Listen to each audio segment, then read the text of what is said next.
এমন হয়েছে যে বড়দের প্রশ্ন করতে গিয়েও থেমে যেতে হয়েছে? কারণ অনেক সময় আমাদের সমাজে প্রশ্ন করাটাকেই ভুলভাবে দেখা হয়। এই ভাবনা থেকেই আয়োজন করা হয়েছিল বটবৃক্ষের গল্পের দ্বিতীয় পর্ব, ধর্ম, সংস্কৃতি ও জ্ঞান চর্চার এক অনন্য মেলবন্ধন। গ্রিন মিলিয়র আয়োজনে এবং ব্রিটিশ কাউন্সিল ও ওয়াও বাংলাদেশের সহযোগিতায় আয়োজিত এই ওয়ার্কশপে বিভিন্ন আদিবাসী সম্প্রদায়ের তরুণরা একত্রিত হয়েছিল নিজেদের ধর্ম, সংস্কৃতি, ঐতিহ্য এবং পরিচয় নিয়ে মিনিংফুল ডিসকাশনে অংশ নিতে। আয়োজনের শুরুতেই অংশগ্রহণকারীরা নিজেদের ধর্ম ও সংস্কৃতির বিভিন্ন বিশ্বাস, রীতিনীতি ও ঐতিহ্য নিয়ে গল্পের মাধ্যমে তৈরি হয় পারস্পরিক বোঝাপড়া এবং সংযোগের একটি সুন্দর পরিবেশ।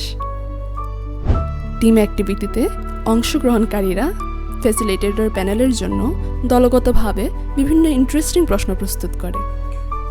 এই সেশনটি তরুণদের কিউরিসিটি, ক্রিটিক্যাল থিঙ্কিং এবং অ্যাক্টিভ পার্টিসিপেশনকে আরও উৎসাহিত করে।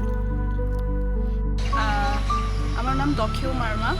আমি বান্দরবান ইউনিভার্সিটিতে বিবিএতে 5th সেমিস্টারে পড়ছি। এই প্রোগ্রামে এসে আমার ধর্ম আর সংস্কৃতি এই দুটো বিষয় জানতে পারতেছি।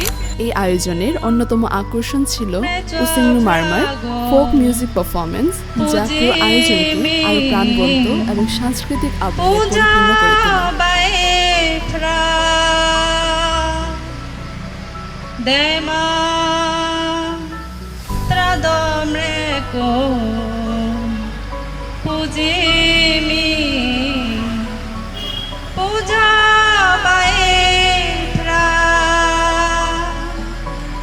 আলোচনা সভায় ধর্ম, সংস্কৃতি, সমাজের রীতিনীতি এবং প্রজন্ম থেকে প্রজন্মে বহন করে আনা বিভিন্ন বিশ্বাস নিয়ে ওপেন ডিসকাশন অনুষ্ঠিত হয়।